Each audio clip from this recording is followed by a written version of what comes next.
Samantala, sa gitna naman po ng search and retrieval operations kanina ay isa pong German diver ang naaksidente. At para po sa detalye, may live report si Cara David. Cara?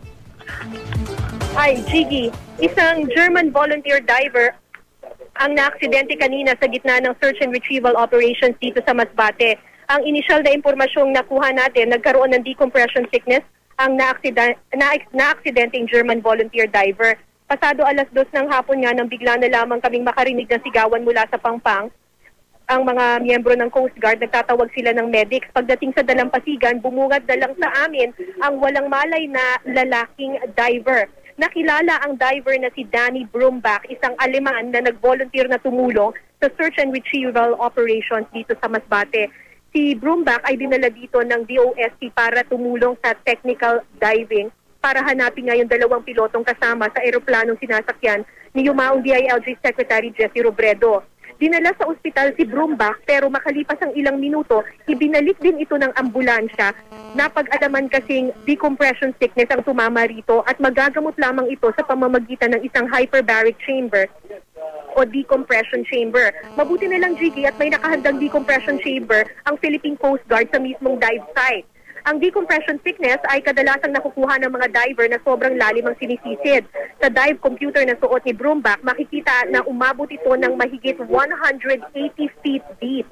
Habang lumalalim kasi ang isang diver, Jiggy, tumataas din yung pressure sa loob ng kanyang katawan. At importante sa isang diver na kapag paakyat na siya sa surface, dapat mabagal siyang umakyat at paunti-unti lamang para unti-unti ring nawawala ang pressure. Kung hindi, lalabas ang pressure sa pamamagitan ng bubbles o gas sa kanyang joints at tissues at maaaring magdulot ito ng paralysis o sa mga malalang pagkakataon, kamatayan.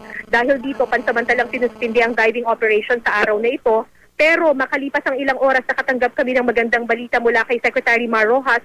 Sa kanyang text message, sinabi niya na conscious at nakakasagot na raw ngayon si Brumbach, pero patuloy pa rin daw itong gagamutin at isa sa ilalim sa decompression chamber ng Philippine Coast Guard. Samantala, katatapos lamang ng briefing na isinagawa ngayon ni General Ed Del Rosario dito sa command center ng Masbate, at sinabi niya sa atin na 95% recovered na daw itong si Brumbach. Kaya masayang-masaya sila dito sa balitang ito at bukas magpapatuloy na muli ang search and retrieval operations. Nahihirapan lang daw sila kasi nga yung dalawang piloto daw ay naipit sa loob ng cockpit. At para mailabas mo yung dalawang piloto na ito, kailangan iangat mo at itaas mula sa surface itong mismong eroplano.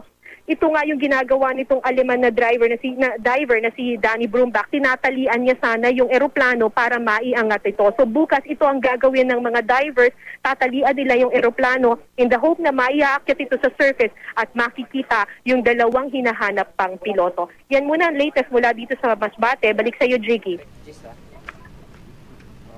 Maraming salamat, Cara David. Samantala,